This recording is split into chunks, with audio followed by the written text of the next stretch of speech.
sallallahu alaihi wasallam said, strive upon whatever will be of benefit to you, and seek the aid of Allah, and do not be helpless. And if something befalls you, something strikes you or afflicts you, then do not say, "Lo, if only I had done so and so, then such and such would have happened."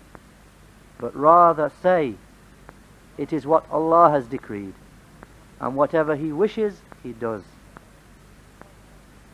Because lo, the saying if only, opens up the work of Satan. Shaykh al-Fawzan said, in the Sahih means in the Sahih of Muslim. And the beginning of this hadith, because the author, rahimahullah, he just quotes, he leaves out the first sentence of the hadith. And the first sentence of the hadith being, al-mu'minu al-qawi khayrun wa ahabbu ila Allah min al-mu'min al-da'if wa fi kullin khayr. The first sentence of the hadith is that the strong believer is more beloved to Allah, or the strong believer is better and more beloved to Allah than the weak believer,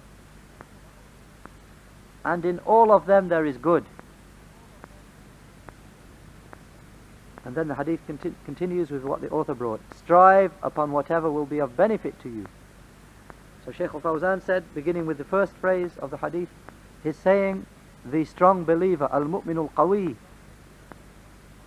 What was meant here by strong means strength in iman. The one who is strong in his iman. And likewise, the one who is strong in his body, and strong in his opinion, and strong in how he carries out his affairs. So strength includes strength of iman, and strength of iman is the foundation and is the basis. And it also covers strength in opinion and strength in the manner of carrying out your affairs. And it also covers strength of your body. Because a person who is strong in these things can bring benefit from his strength. He can benefit himself, and he can benefit others as well. So his benefit is transmitted to other people. So therefore he is better. He is greater in good. And he is ahabbu ilallah. He is more beloved to Allah. Shaykh said this phrase here, it contains affirmation of muhabba for Allah the Mighty and Majestic. We affirm that Allah loves, and we affirm that He loves the strong believer. And al-muhabba, loving, is one of the attributes of Allah the Perfect and Most High. Min al-mu'min al-da'if, He's more beloved than the weak believer. Shaykh said the one who is weak in his iman, weak in his faith. And likewise the one who is weak in his willpower and in how he carries out affairs, and weak in his body. Because his benefit will be little for himself or for others. He's saying, وَفِي كُلٍّ خَيْرٍ, and in all of them there is good. In all of the believers. The Shaykh said, meaning all of the believers are good. The strong believer and the weak believer. All of them have good in them. However, the strong believer, his good transmits to other people. Whereas the weak believer, his good is restricted to himself. It does not transmit to others. He's saying ihris, which can also be pronounced ihras, with a fatha on the ra also. And hirs, it means to strive greatly in seeking after something. And the meaning of his saying, ihris ala ma yanfa'uka, strive greatly in seeking after whatever will benefit you. The Shaykh said it means strive in seeking after that and work as hard as you can to attain that. Because benefit is a goal that is desired. And this phrase includes a prohibition of things which do not benefit. I mean, the Prophet ﷺ saying, strive in attaining that which will benefit you, contains also, the Shaykh said, a prohibition of things which don't benefit. Then he said, and he's saying, wasta'im billah, and seek the aid of Allah, means, and do not solely depend upon your striving, but rather you should strive, and along with it, seek the aid of Allah, the Perfect and Most High. Because you cannot be independent of Allah. And no matter how hard you strive in applying the means, then these means will not benefit, except with the permission of Allah, the Perfect and Most High. So therefore you should gather and combine these two affairs. You should do the means, you should apply the means that is necessary, along with seeking the aid of Allah, the Mighty and Majestic. Then he said, وَلَا تَعْجَزَنَّ, and do not be helpless, or do not be hopeless and helpless. He said this is a prohibition against being helpless. And al-ajaz, helplessness, means being lazy and neglectful. It does not mean bodily disability, because if a person has a bodily disability, then he will not be held accountable in that regard, because it is something which he did not have a choice about. But what is meant here in this hadith by la ta'jazanna is, do not be helpless, being lazy and neglectful and preferring ease. This is what is prohibited, because it causes the Muslim to miss out on a great deal of good. And for this reason, the Prophet ﷺ used to seek Allah's refuge from al-ajaz, helplessness, and kasal, laziness, and jubn, cowardice, and miserliness, al-bukhl, and from ghalabat ad-dayn, and from being overcome by debt, and from qahr al-rijal, and from being overpowered by men. Then he ﷺ said, وَإِنْ أَصَابَكَ شَيْءٍ, and if you are struck by something, the Shaykh said, meaning if you are struck, if you are afflicted by something which you dislike, after you have striven for that which benefits you, have worked hard and you have strived for that which benefits you, and you have sought the aid of Allah, and you have abandoned helplessness, if after all of this, after all of these means, the opposite of what you want strikes you, and the opposite of what you seek comes upon you, then in that case, do not be vexed and annoyed.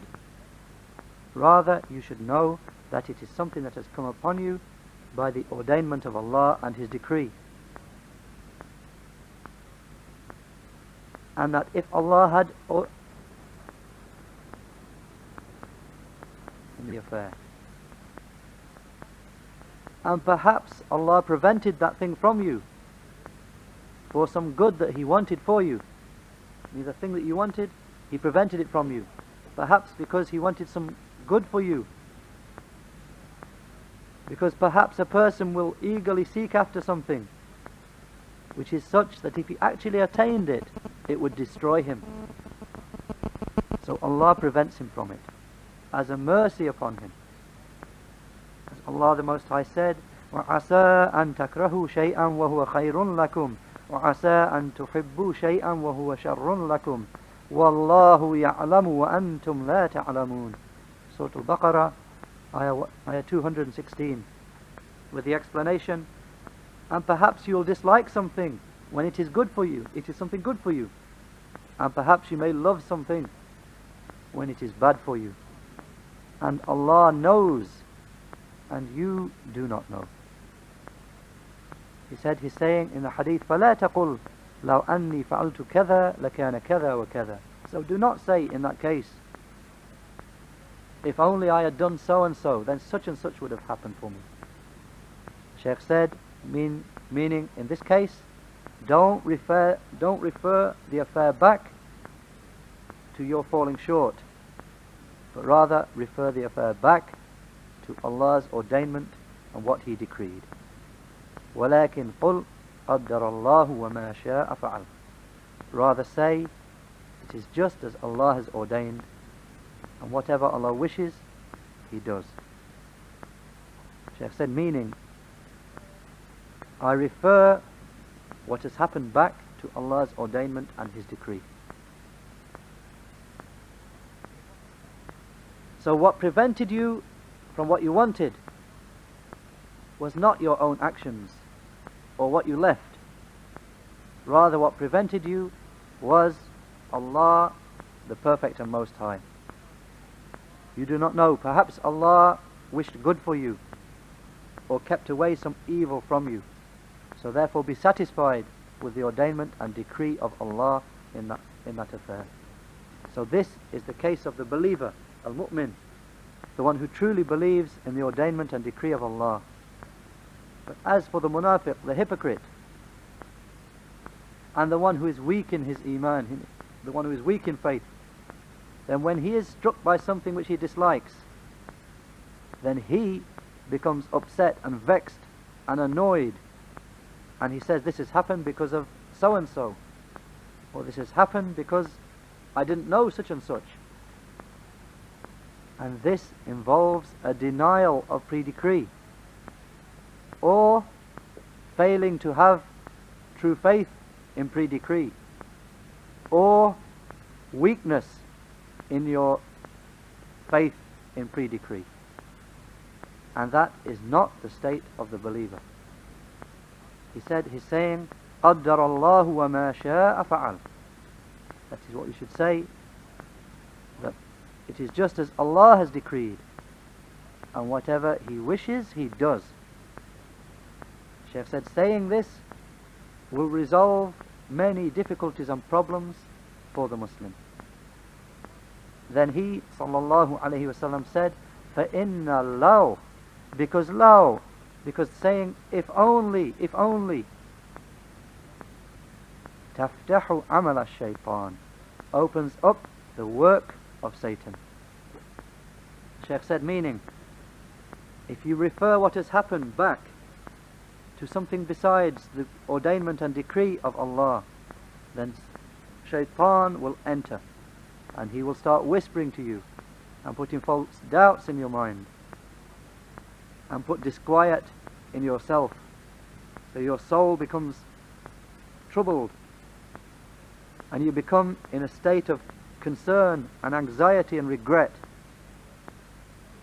However, if you close this door and you say, Qada'ullah wa qadruhu, it is Allah's ordainment and what He decreed, or you say, Qaddarallahu wa ma sha'a fa'al, it is just what Allah decreed, and whatever He wishes He does, then you will close off this door to Satan. The Shaykh said, so this saying, law, if only, this is the key which opens the door to Satan.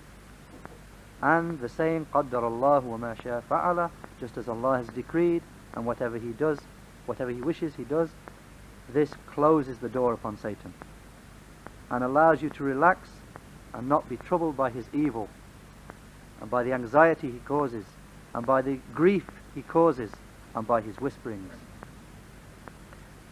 Then the Shaykh said, as a last point, so here there may be a problem for some people, which is that the Messenger sallallahu alaihi wasallam, he said to his companions on the final Hajj, لو استقبلت من أمري ما استدبرت لما سقت الهدي ولا أحللت معكم وجعلتها عمره. That the Prophet sallallahu alaihi wasallam, when he said upon the Hajj, and he had his sacrificial animal along with him, and the companions who didn't have their sacrificial animals, they removed their ihram.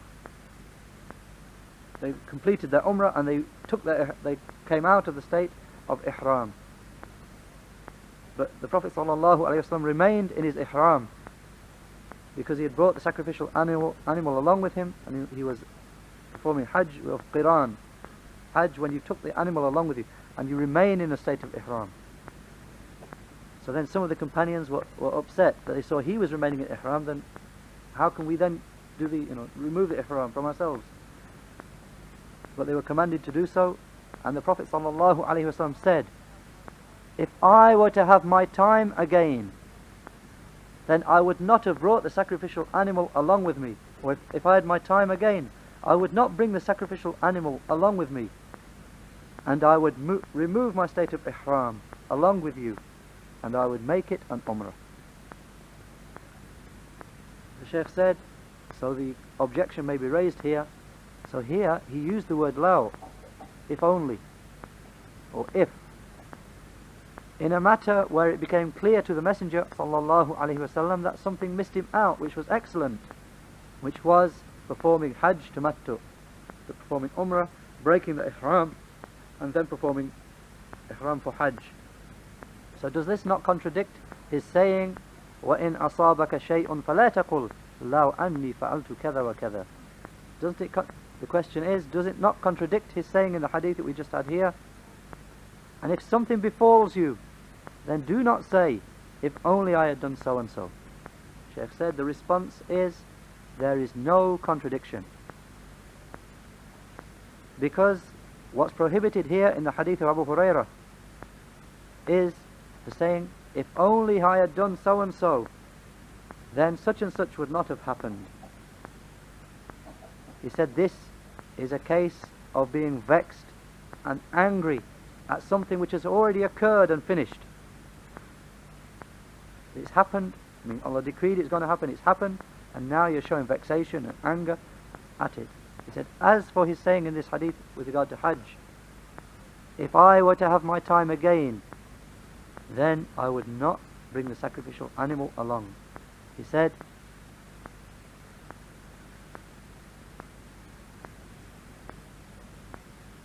then here the Messenger sallallahu alaihi wasallam was informing about some good which he hoped to do in the future. He was not informing about something that already happened in the past that he had missed out on. He was informing about what he hoped to do in the future, and that the Messenger sallallahu alaihi wasallam had received the news of the excellence of Umrah and of performing Hajj tamattu. So when he heard this news, then he desired to perform Hajj in the manner of tamattu, and said that if he had the time again, he will not bring the sacrificial animal along with him, and he will perform Hajj tamattu. So it was an information about something which he wished to do in the future. So this is the harmonization between these ahadith. The Messenger sallallahu alaihi wasallam was informing about some future event which he hoped to perform. An act of obedience to Allah, an act of drawing closer to Allah, the Perfect and Most High. It was not a case of his being vexed at something he had missed out on, something that had passed by and already occurred. So there is no contradiction here. Then, with regard to the points of benefit in the hadith, then Shaykh al-Qar'awi, he brings 10 points of benefit for this hadith. Firstly, it shows that applying the necessary means for something does not negate tawheed, or rather it does not negate tawakkul, does not negate reliance upon Allah. Obviously contrary to what the Sufis say. Some of the Sufis refuse applying means and using means, and they say we just go out in the earth and we don't take any food or provisions along with us, because if we were to do so, we would not be relying upon Allah. So they go out with no provision, no food, and nothing that they need. They go out and they end up begging from the people. And they say, when they say what they're doing, they don't say we're begging from the people. They just say we're depending upon Allah. And what they're actually doing is they're depending upon the people. The Shaykh has made the point that using the means does not negate tawakkul, reliance upon Allah. The second point of benefit is this hadith shows that a person has choice. He is not merely compelled to do his actions. Obviously this point being a refutation of the Jabariyah.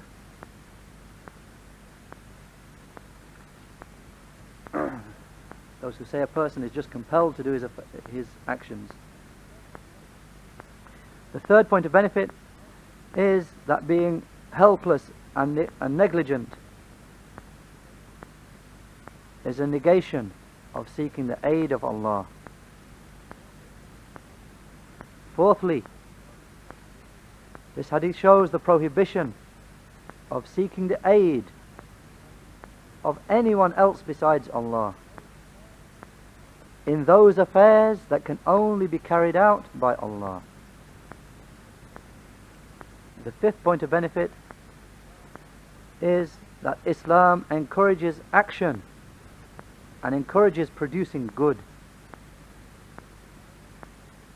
The sixth point of benefit is this hadith shows the prohibition of raising objections against Allah's ordainment and pre-decree. Seventh point of benefit is that both good and evil are decreed by Allah the Most High. The eighth point of benefit is it shows affirmation of al-mashi'ah, affirmation for Allah of will in a manner befitting His Majesty. And the ninth point of benefit is it shows affirmation of actions for Allah the Most High. And the 10th and last point of benefit is that Iman, true faith in pre-decree, is a cure for the hearts and settles the souls. And the Shaykh said, the way in which this hadith fits in with the chapter, said because this hadith shows that it is forbidden to raise objections against what has been pre-decreed. And he says the way in which this hadith fits in with the matter of Tawheed, he said because this hadith shows that it is obligatory to submit to Allah's ordainment and decree, because that is a completion of Tawheed. Then finally, Shaykh al-Fawzan ends this chapter by saying there are further issues at the end of this chapter. And he quotes 6 further issues. The first issue is the obligation of Iman, of having true faith in Allah's ordainment and pre-decree, because that is the 6th pillar from the pillars of Iman, and it is one of the pillars of Tawheed. And not having Iman in Allah's ordainment and decree negates Tawheed,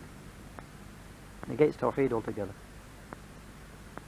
The second matter is that we take the benefit from the 2 ayahs and the hadith that it is obligatory to abandon using the word law, if only, when calamities and disagreeable things strike you. You should not in that case say, if only I had done so and so, this calamity wouldn't have come to me. Rather you should say, these calamities are things decreed by Allah, the Perfect and Most High, and you should be satisfied with that. The third matter is, this chapter shows an encouragement upon applying the means necessary to attain things, because the Prophet ﷺ said, ihris ala ma yanfa'uka, eagerly strive upon that which will be of benefit to you. The fourth matter is, this contains a prohibition of relying solely upon the means and the obligation of al-isti'ana, of seeking the aid of Allah the Most High. وَاسْتَعِنْ بِاللَّهِ. The fifth matter is, it contains a prohibition of being negligent and lazy and failing to apply necessary means. And the sixth matter is the reason for the prohibition of saying "Lo, if only." The reason being given as it opens up the door to the work of Satan. But as for seeking the aid of Allah and eagerly seeking to attain that which will benefit you, and not blaming yourself with regard to saying "Lo, if only I'd done," and if only, if you abandon it, then that will close off the door that Satan has to a person. Walhamdulillah, wa sallallahu ala Muhammad. Any points of clarification? There's just two questions here. One of them being, is it permissible to label a person a hypocrite if he shows hypocrisy in action? Then we should be careful in the matter of using the term of hypocrite and munafiq to people. And as for the things that were mentioned in the hadith, lying in speech and breaking one's trust and breaking one's promise and being treacherous to one's trust, then, as the people of knowledge have said, these are things which individuals will sometimes fall into. So if we see a person sometimes doing these things, then we should not be quick to label him with the term hypocrite. We should avoid that, because as they say, it may happen that a Muslim will fall into these things, or may even fall into all of them at various times.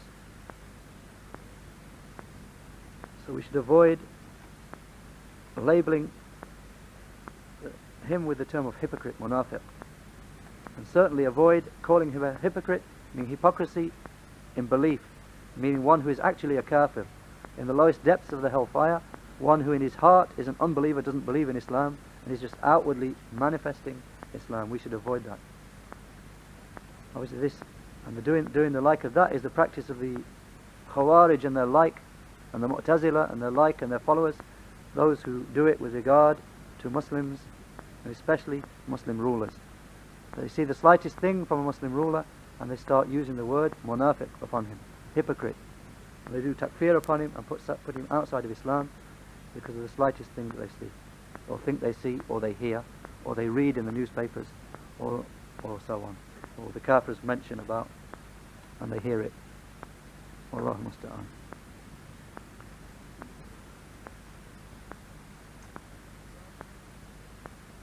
With regard to sisters learning Arabic from an individual who is not Salafi,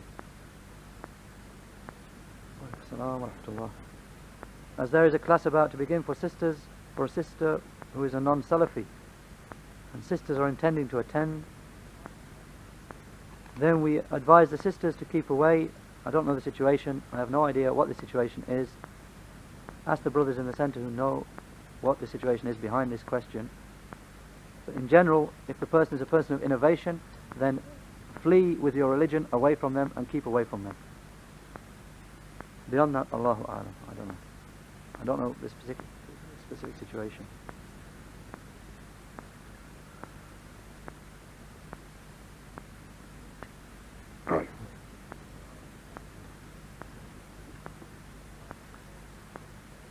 With regard to the third point of benefit brought by Shaykh al-Qar'awi about the hadith of Abu Hurairah, then it was al-ajaz yunafi al-isti'ana billah, that this ajaz, this helplessness and negligence negates seeking the aid of Allah. I mean, a person should not be just sitting down, lazy, can't be bothered, useless, helpless, not seeking out not actually getting up and seeking what will benefit him, and not seeking the aid of Allah. It means he's sitting there useless, where he should be striving upon what benefits him and seeking the aid of Allah. So he's just sitting there not doing that. This is a negation of seeking the aid of Allah. Allahu Akbar.